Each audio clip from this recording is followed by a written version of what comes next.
Hello, welcome to Bridge to Wellness. My name is Brichikila, your host. Today's guest is Svetlana Kim. Svetlana is the author of White Pearl and I, a memoir of a political refugee which chronicles her journey from Russia to the United States, where she arrives with only $1 in her pocket and not a single word of English at her disposal.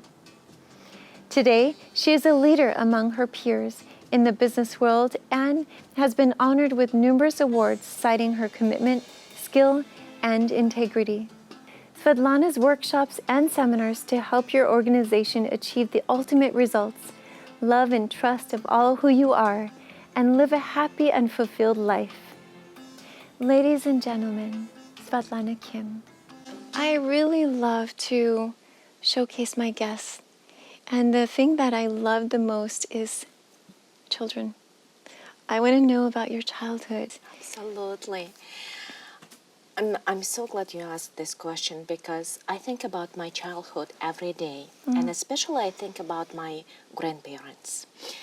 And my father actually has not been feeling very well, and I was able to share some very rare black and white pictures, less than a dozen, with my aunt and my cousins. And my aunt wrote to me early in the morning. She said, "You probably miss them." And I didn't even thought about that. And I do miss my grandmother and my grandfather because they raised me when I was 9 months old.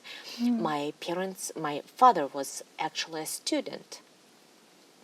And it was very hard for them financially to raise a child. And my grandmother was a preschool teacher, and she retired and took care of me and my cousin Irina, who is 4 years older than I am. And where did this take place? Actually, my grandmother and my grandfather had very interesting story because they were victims of 1937 deportation by Joseph Stalin when he was getting ready for World War II in Russia, in far east of Russia, that area called Karafuta, which is very close to Japan.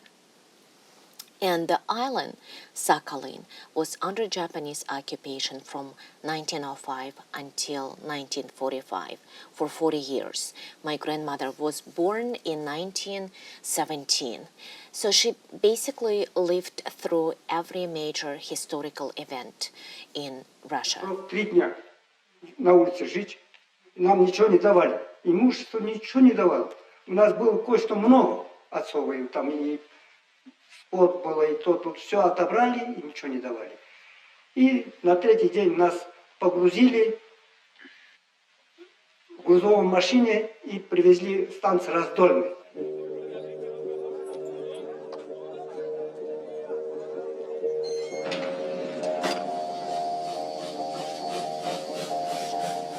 Stalin decided to force and deport about 200,000 Soviet Koreans from far east of Russia to Central Asia. And my family ended up in Kazakhstan. So I grew up on a farm in Kazakhstan. You lived on a farm. My paternal grandfather was an agriculturalist. So he specialized in cultivating and teaching people how to farm rice. That was his specialty. And of course, he loved the vegetables, flowers, and we had a horse because that was his transportation. He didn't have a car, he had a horse, and he was riding 10 miles a day, just one way, or sometimes even more. And when he would come home, he would be so exhausted, and my grandma would literally help him to drag from the horse to bed. And you witnessed all this. I did not witness dragging him from the horse to bed, but I witnessed that this man was resilient. My grandmother was very young mother to 3 children, and my father was probably around 9 or 10. Yes.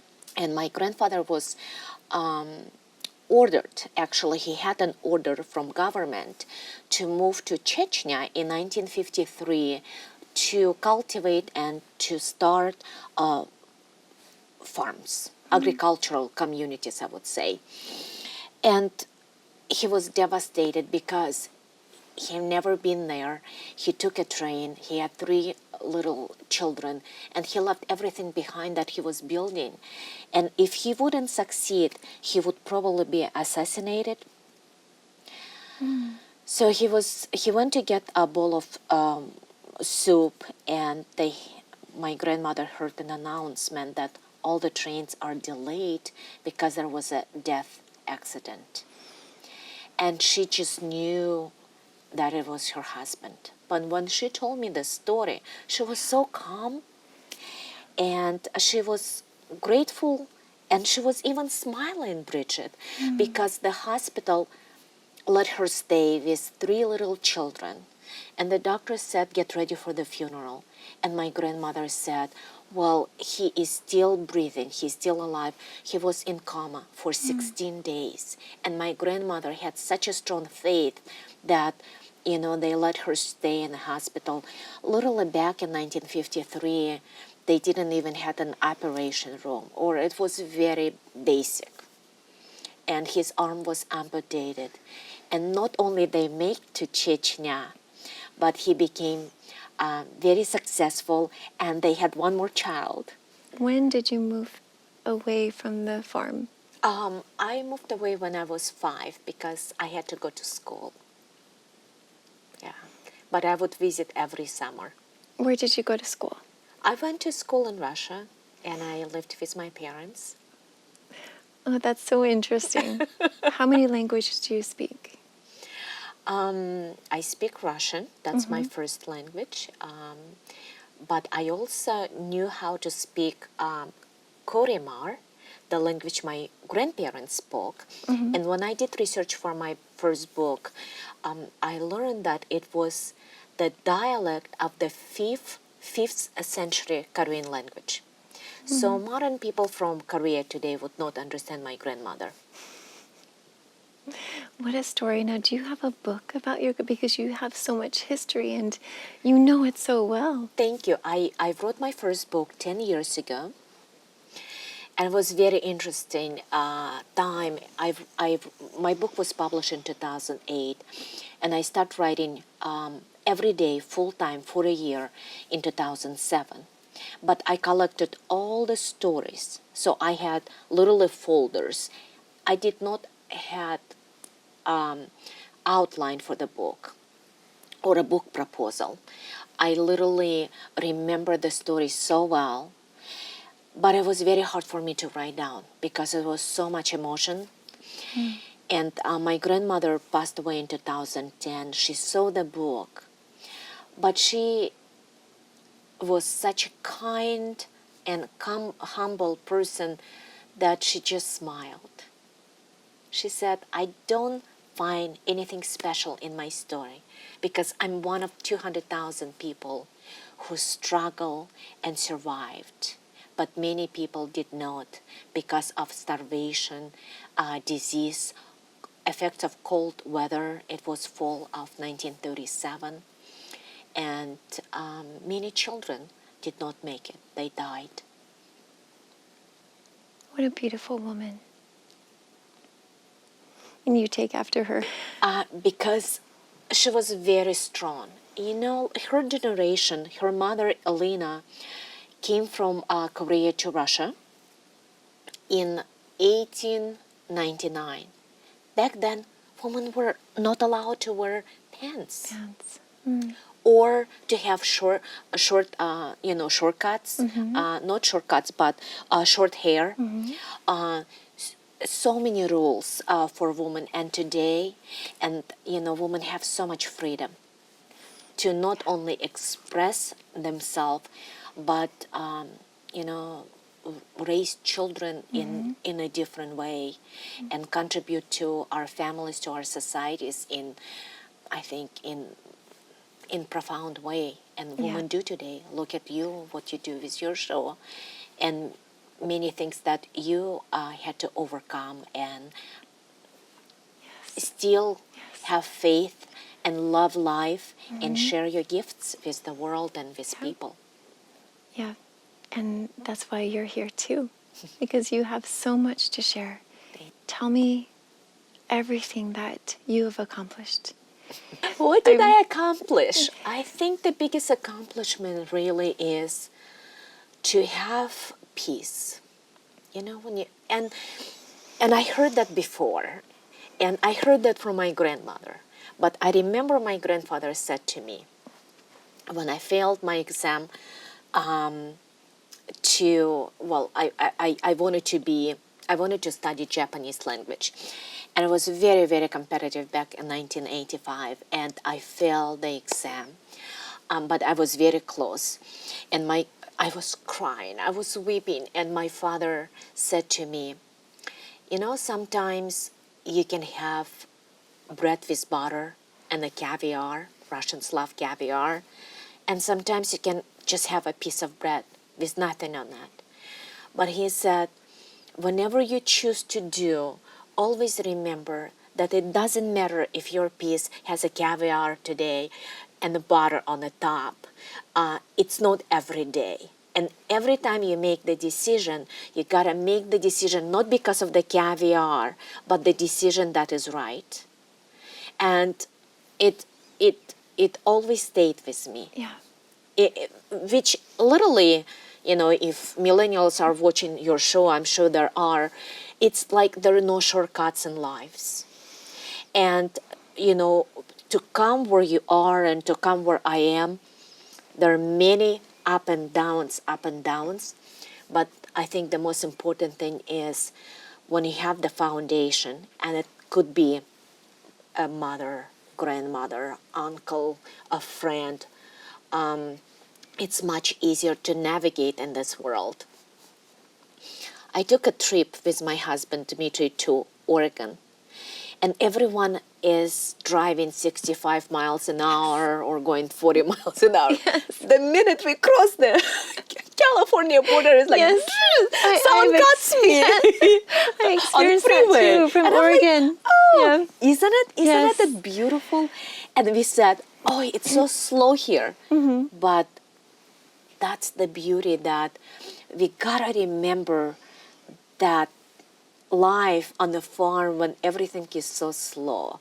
I didn't even know how to watch until I was 7 or 8. I was actually 7, because I would wake up with rooster. Roosters. Roosters. And the stars and the sun exactly, and the moon. stars. Yes, absolutely.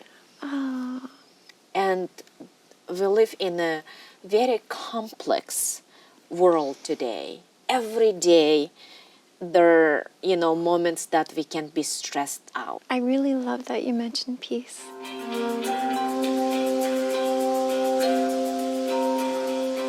มันก็เป็นเจตนาเป็นความตั้งใจที่คุณแม่จะใช้ชีวิตเพื่อที่จะรับใช้ใครได้บ้าง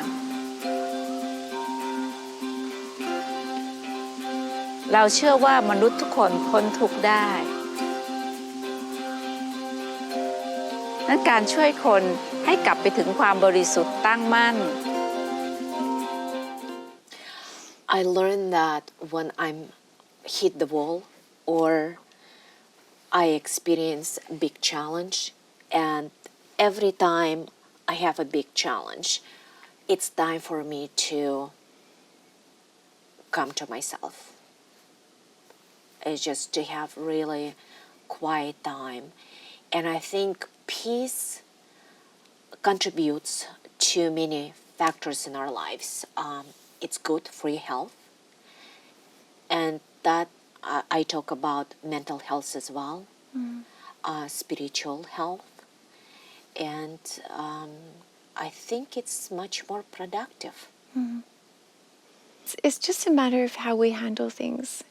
We can go to point A to point B really, really fast, but how are we feeling as we're getting to that point? Is it road rage? We know we have to get somewhere really fast. Are we calm as we're getting there? Are we breathing? Are we taking our time to protect our brain? Yes, me represents the beautiful state, and no me represents the stressful state.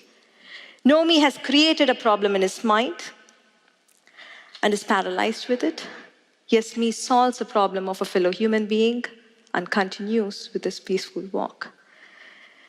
Nomi is agitated before the event, during the event, and after the event. And his thinking becomes incredibly stupid and complicated because of his inner agitation.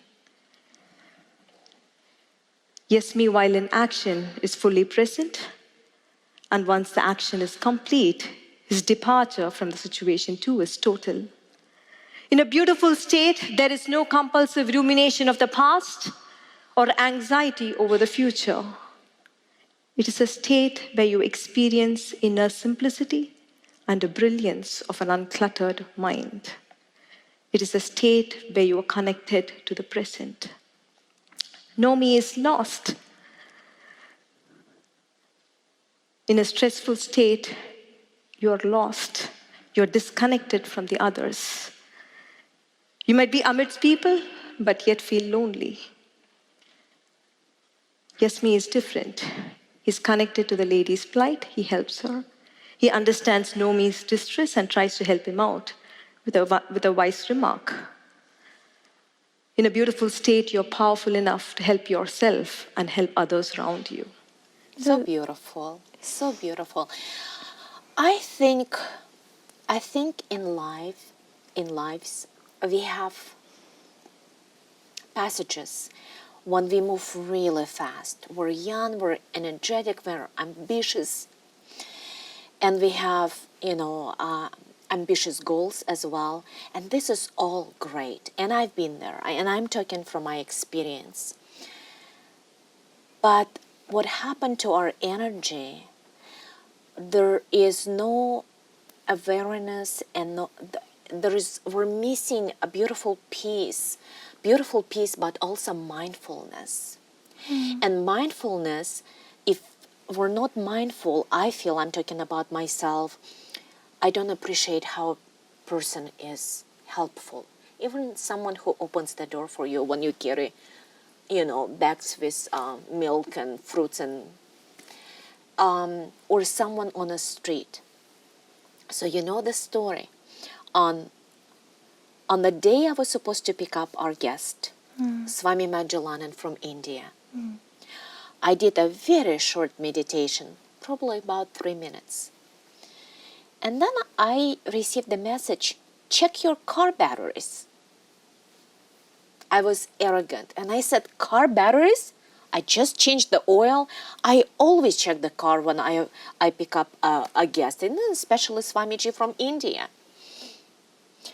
So I was early and I text Swamiji, I'm early, I'm near the airport.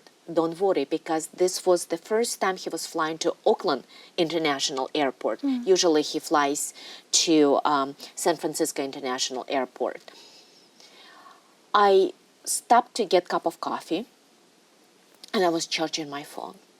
And I was there early, and I decided to take a walk, but I said, okay, I'm going to get some food.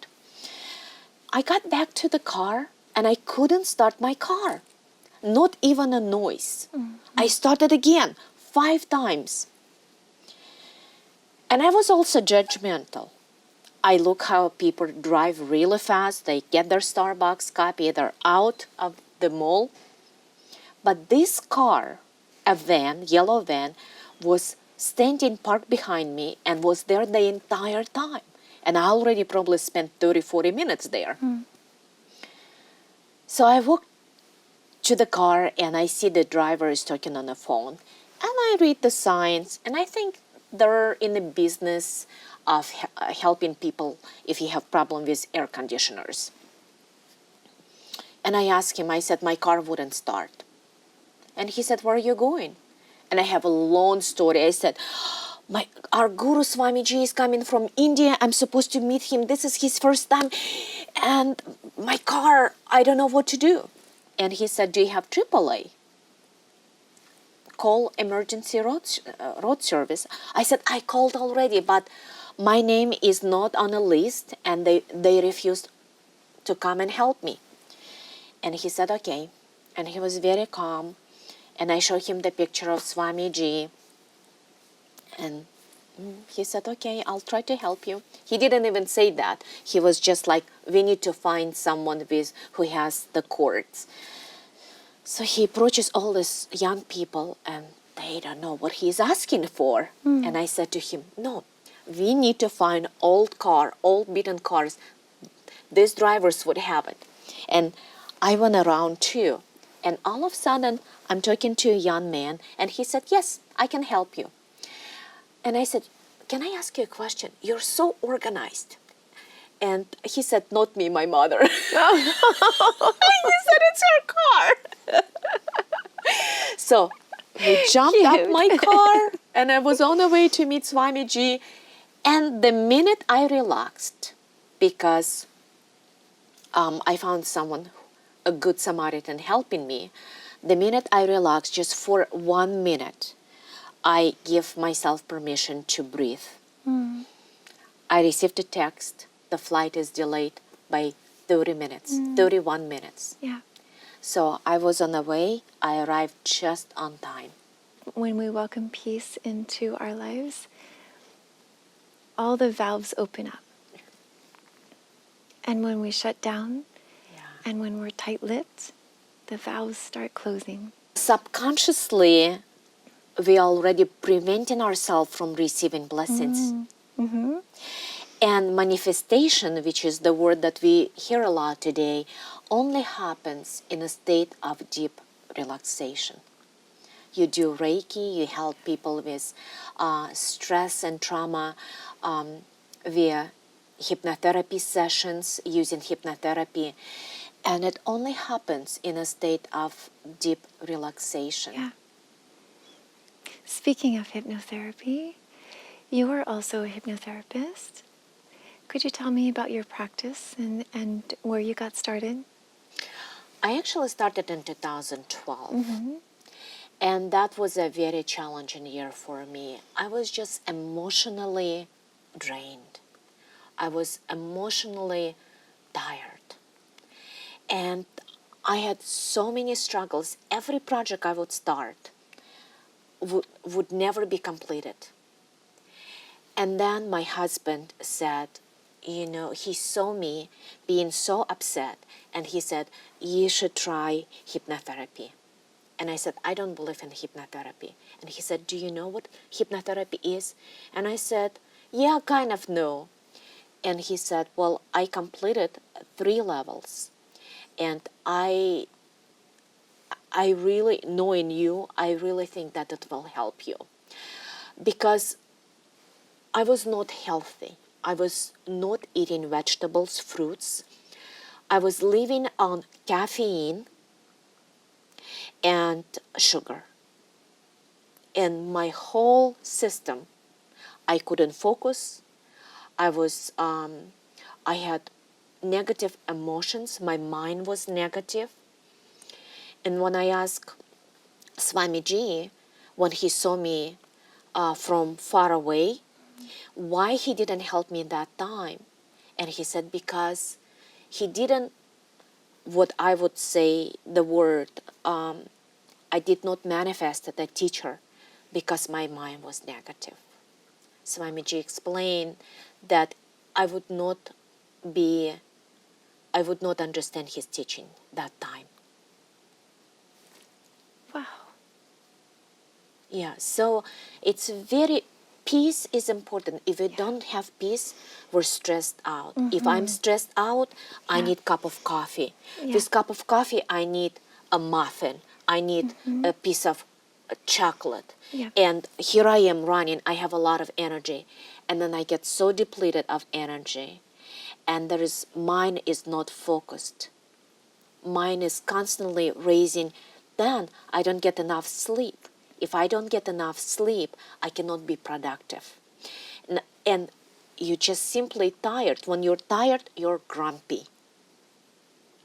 And then if you're grumpy, people don't want to talk to you. No, and you're missing on amazing opportunities because you don't even know what you want. Yeah. And then we're waiting when we're completely happy to do something.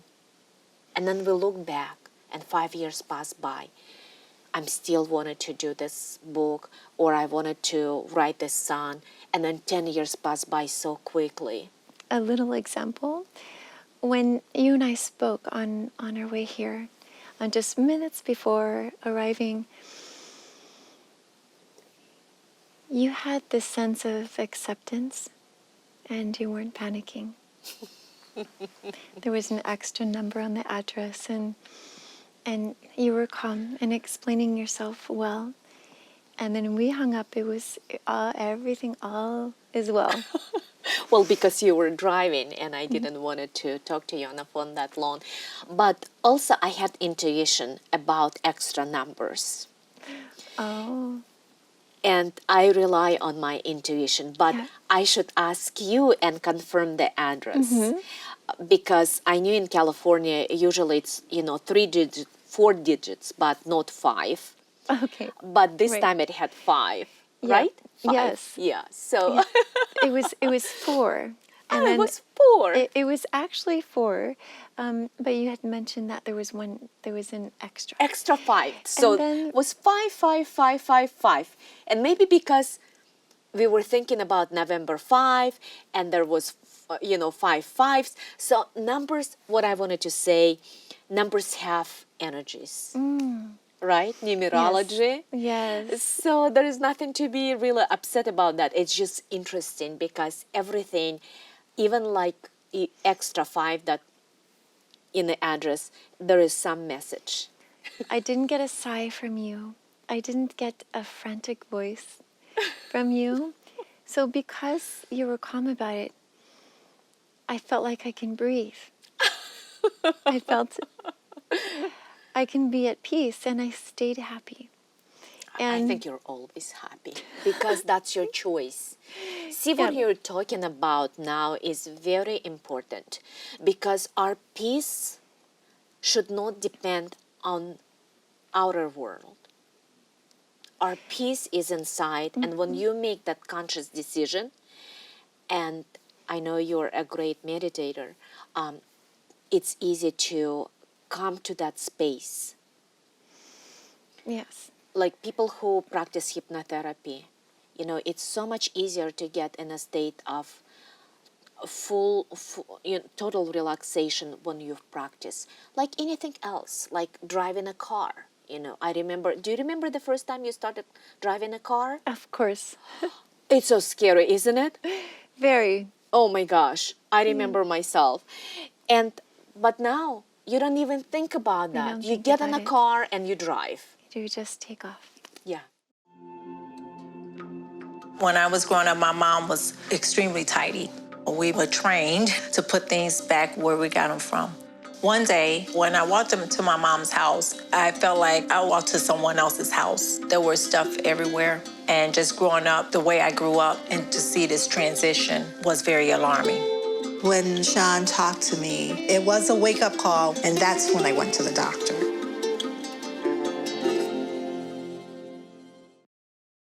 We can talk about it forever. There's so many ways that we can fall into peace.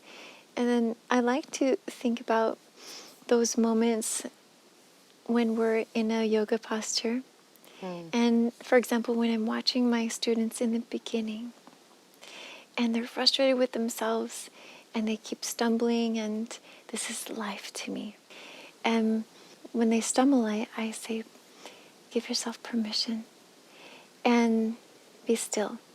Be as still as possible and see what it's like to be as still as possible, because we go through stages, that struggle, that pain. It's like we're morphing. Over the days and weeks that follow, the astonishing metamorphosis comes to fruition, and the once opaque cocoon becomes transparent, revealing the first glimpse of this incredible new life form that soon after emerges and spreads its wings to take flight into its new life.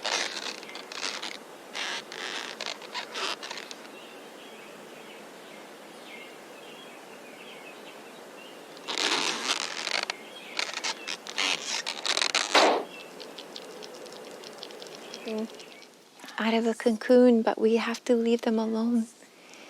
And Yeah. and then all of a sudden, peace happens. And then change happens if only they can stay still for long enough. It happens, and then they begin to trust themselves, and then they begin to learn how to stumble and come back over and over again. That's where we find peace, when we can just give ourselves a chance. And through your hypnotherapy, how do you incorporate peace? You just expressed so beautifully, and I can see you such a wonderful, loving, understanding, non-judgmental, kind teacher.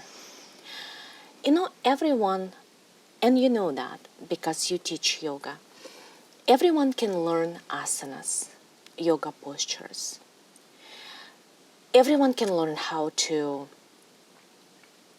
do back bends, and you do great back bends. But in yoga, because our body has many layers,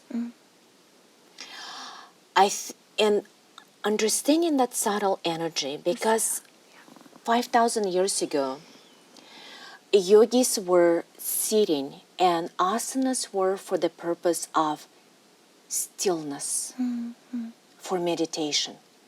Because when you still your mind, you still your body. When you quiet your mind, you still your body. When you still your body, you quiet the mind.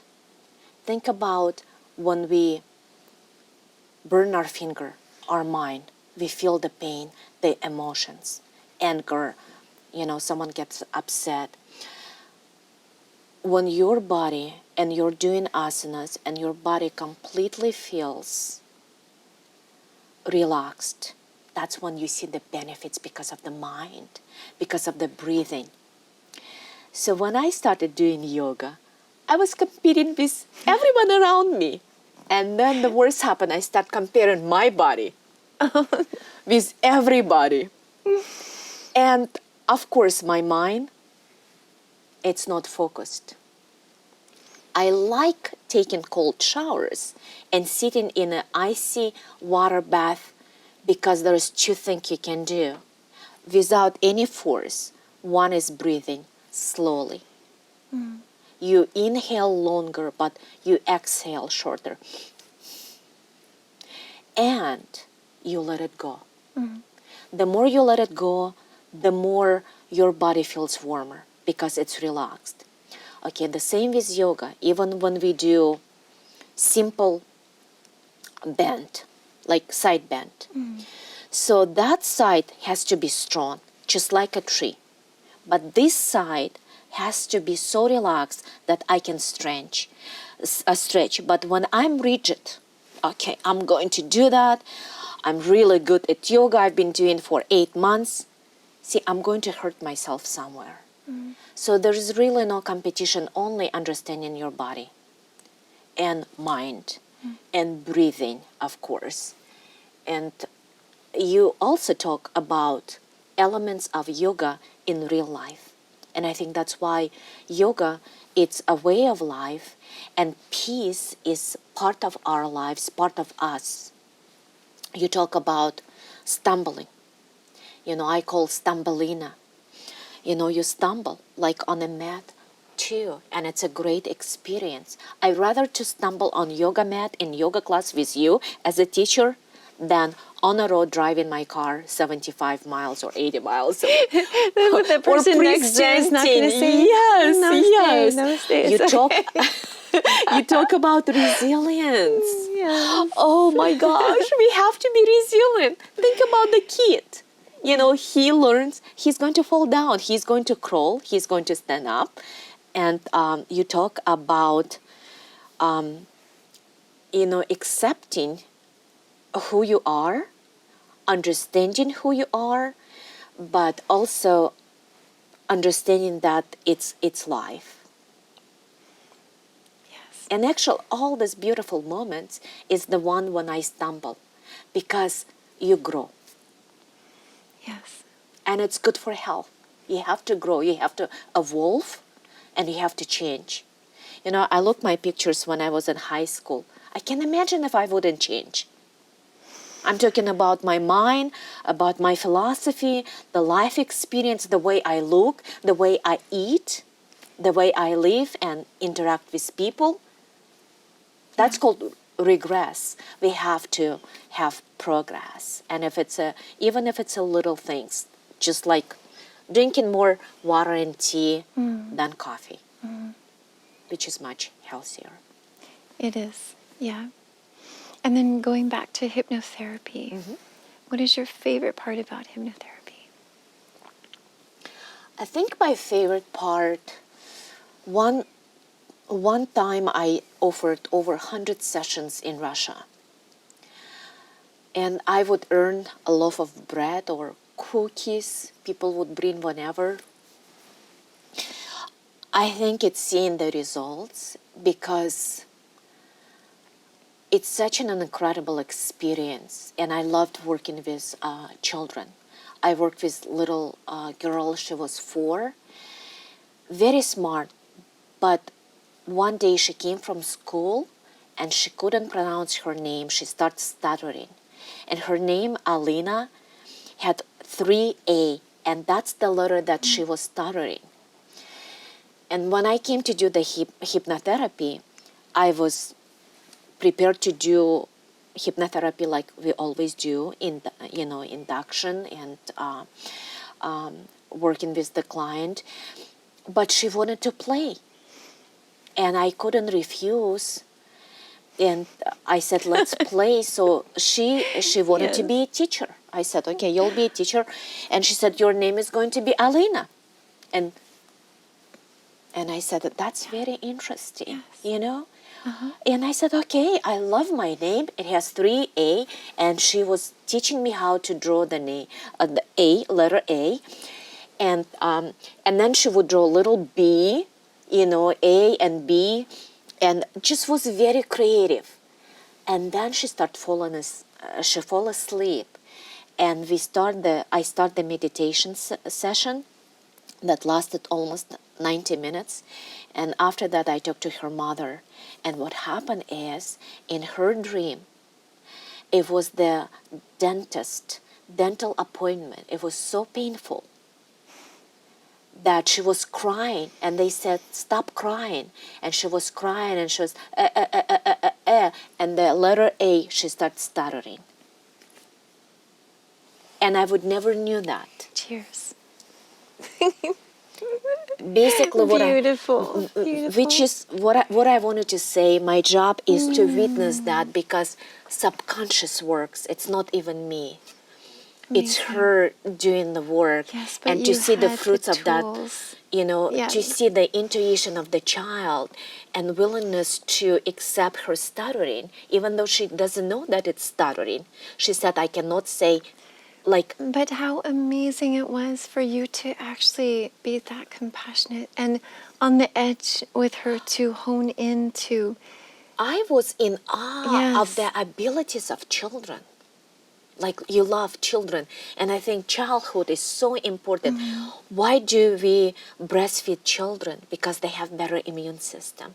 Why do we cuddle children? Because they feel protected, and when they grow up and they face challenges and stumble in the real world, they can get up back in much more productive way than someone who was not cuddled and loved by his or her mother or father. They can even drift to the vast seas and the mountains, but as long as they come back without being so harsh to themselves or judging themselves or doubting. I think that's an important subject which cost our immune system, cost allergists. It's when we judge ourselves, we're harsh, it's becomes a habit. And I think it's abusive, because that energy transformed to people that you're talking to. It's Absolutely. It's energy. It's like Swamiji said, aura. And that's why breathing is important, because you bring oxygen to every single cell in your body, in your brain. We have trillions of cells. Yeah. Speaking of Swamiji, could you tell me how you came about Swamiji, how you found each other? In 2012, my mother had some health challenges. And she was worried that she didn't send me a birthday gift. And I said, you know, the birthday gift actually could be a wish. And you can send to me quietly, not even telling to me.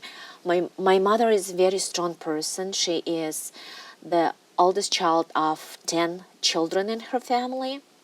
So she has this maternal obligation and role, she feels. And sometimes she has hard time to express. She would not be the person who would say, I love you to a stranger or hug a stranger. But she has enormous resources and she has a big heart. And I said, you just don't have to tell me. You just can quietly send the wish to me. And that day, on her birthday, I was supposed to go to a wonderful yoga class that I signed up few weeks ago. And about an hour before I was supposed to leave, I received a phone call about a potential project. And of course, I was very interested, and I didn't know that they would be interviewing me on the phone that time. And when I looked, I was late for my yoga class. I was disappointed because I promised to a teacher to show up in the class. On the other hand, it was the sign again. So I asked, what does it mean? My friend was hosting a workshop on Vastu, and not many people signed up. And she said, you must come to the workshop. And I said, I'm not really interested. And I was not in the best mood. And she said to me, it's about Vastu, and it will help you how to get this job or any other projects. And I said, okay, I'm coming. So I came, and I believe, and I talked to Swamiji, that it was manifestation of my mother's wish for my birthday. So I met him on my mother's 67th birthday. Oh, how special. So that's her Yes. gift to me. My goodness.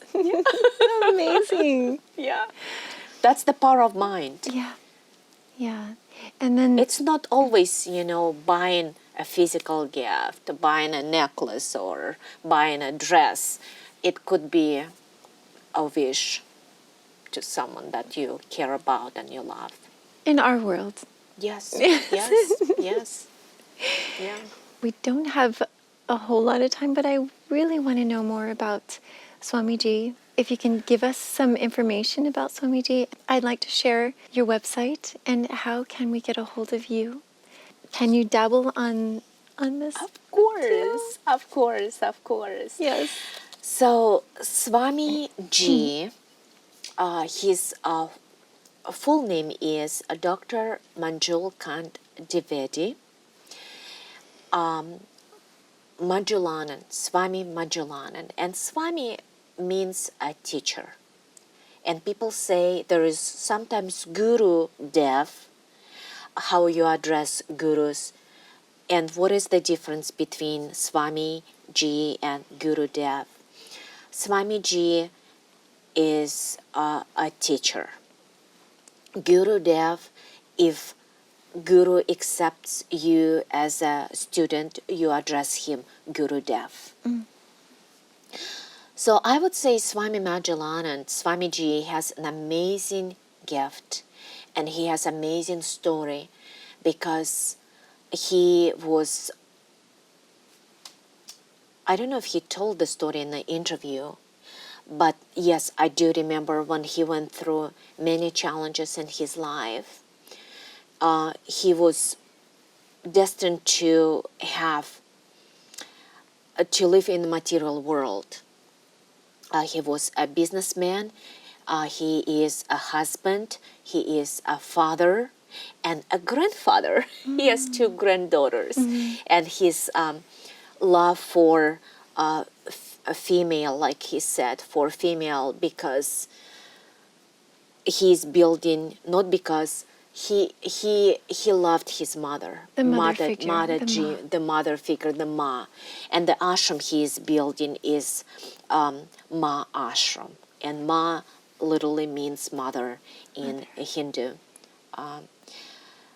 He has gifts like you do, like so many people.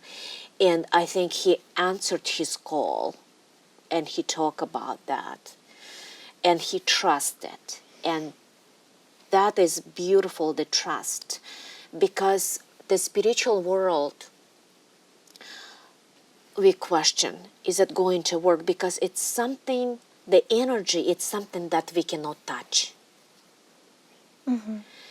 And people say, you know, I repeat mantra or the prayers, but I don't see any positive changes in my life. And then you talk to someone and say, I said mantra one time and I got a job, or I found a perfect house I was looking for. And I think Swamiji's come in our lives when we're ready. They give the blessings to, I use the modern word, expedite our spiritual process. But I do believe that the speed of our spiritual evolvement does not exist. It exists only in our mind. We evolve naturally on divine time. So I stopped forcing myself on a yoga mat. I stopped forcing myself meditating for 60 minutes. I just trusted the divine, and if it's meant to me to meditate today 25 minutes, I'm grateful. If I'm destined to meditate for 3 minutes, I'm grateful. I'm at peace. They say that when you're ready, your Swami or your Guru will come to you. Yeah, that is true. Yeah. I think that is so beautiful. When you are ready. Yeah. Yeah. I think it's our soul. It's our soul. And that takes trust and peace. Going And back to that word. yes, and Yeah. being mindful, really. Thank you so much. Now, I'd like to talk about this book, The Last of the Four Musketeers. It's really special because it wasn't even writing the book. It was writing the story of an incredible man named Alan Joe, who transitioned 2 years ago, and he lived a happy life for 96 years. And his wife, Annie Joe, transitioned a year after his transition. He was one of the closest friends of Bruce Lee, legendary Bruce Lee. Next to him is a gentleman named James Lee. James Lee was a strong, successful martial artist right after World War II. He was the first one already back then publishing books and selling, was very successful. Alan and James Lee knew each other since their childhood. So the friendship was very important to them. Alan introduced Bruce Lee to James Lee. James Lee lived in Auckland. There is a house, is still in Auckland, where Bruce Lee and Linda, they were just married, lived for almost 2 years, and Brendan was with Linda and Bruce Lee. Next to Bruce Lee is another friend, George Lee. And George Lee was an amazing, I would say, engineer. He makes special equipment for Bruce Lee. And he was a martial artist and was, of course, a loyal friend. So the last of the four musketeers is Alan Joe. And in this book, he shares his stories of meeting Bruce Lee, Bruce Lee's wife, Linda Lee. And it's about his childhood in Auckland's Chinatown in 1930s. His World War II service and raising the family, raising 3 children. Just a wonderful story. It's a story that reminds what is important in our lives. And he actually talked about peace and health. And he always reminded that peace is health. Yep, he does. An excellent book. Highly recommended. Actually, I have several of my students and clients and even friends already Googling it, ready to buy it. I think some of them already have bought the book. Thank you so much. Yes, of Thank course. you. There's a lot of fans out there, you know. Yeah, a lot of fans. Thank Now, you. I'm going to jump into this as we're just about to close. Elaine Lalane, she published this book just recently. On October 22nd, they had a big launch. If you want to leave, move. Putting the boom back into boomers with Jamie Branca's. Alan's father left the family when Alan was 10 or 11.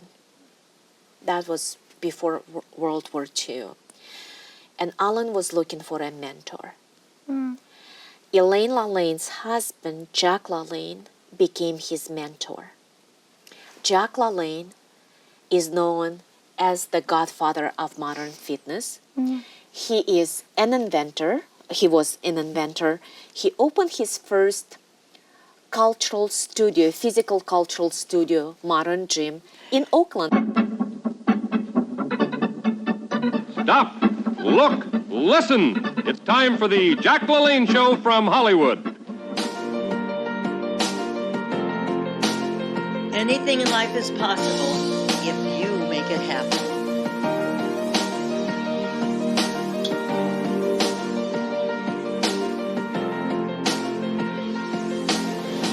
You know, Jack always said, exercise is king, nutrition is queen. Put them together, and you've got a kingdom. In 1936.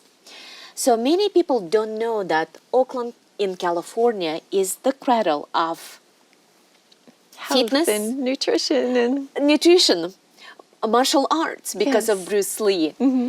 And he trained Alan. And when Jack LaLanne went to pay his patriotic duties and Alan, when they came back after the World War II, they met each other again. And Jack LaLanne encouraged Alan to start training for the first multicultural bodybuilding competition in Berkeley in 1946. And Alan was the first Chinese. Back then, they didn't use the words African American or Chinese American. He was the first Chinese to win that competition. And he shared his knowledge with Bruce Lee. So when Bruce Lee moved to LA, Los Angeles, you see a very fit, sculptured body. He was into nutrition, protein shakes, and of course the poses Alan taught him. oh, they were all from Alan? I would say, I cannot say. He has a combination of different mentors. Yes, Yeah. yes. But he definitely, Bruce Lee learned a lot from Alan Joe. Yeah, good to know. Highly recommended. Your book, and then I'm so excited to meet your beautiful mentor, Thank you so Elaine. much. Well, Elaine is 93 years young, and she was just speaking in Los Angeles yesterday. She had 2 speaking events. Not only she's in a great physical shape, she runs the company, Be Fit Enterprises. She speaks around the world. Yeah, inspiring. So we are about to wrap it up. I had so much fun having you on the show. Is there anything that you would like to share? A website or The website, my website is svetlanakim.com. And the first book I wrote is titled White Pearl and I. White Pearl is the name of my grandmother. It's Like Me, White Pearl and Me, White Pearl and I, A Memoir of Political Refugee. And the second book, my husband Dmitry Babkov and I, we collaborated with late Alan Joe and Annie Joe to bring the story, The Last of the Four Musketeers, Alan Joe's life and friendship with Bruce Lee. I highly recommend it. You read this book. It's his life, talk about faith, optimism, overcoming challenges, and remaining so loving and kind. Yes. Yeah. Well, thank you so much. Svetlana is married and resides in the San Francisco Bay Area with her husband, Dmitry Badkov. Bridge to Wellness allows you to relax into health. And remember, it's a journey of a lifetime.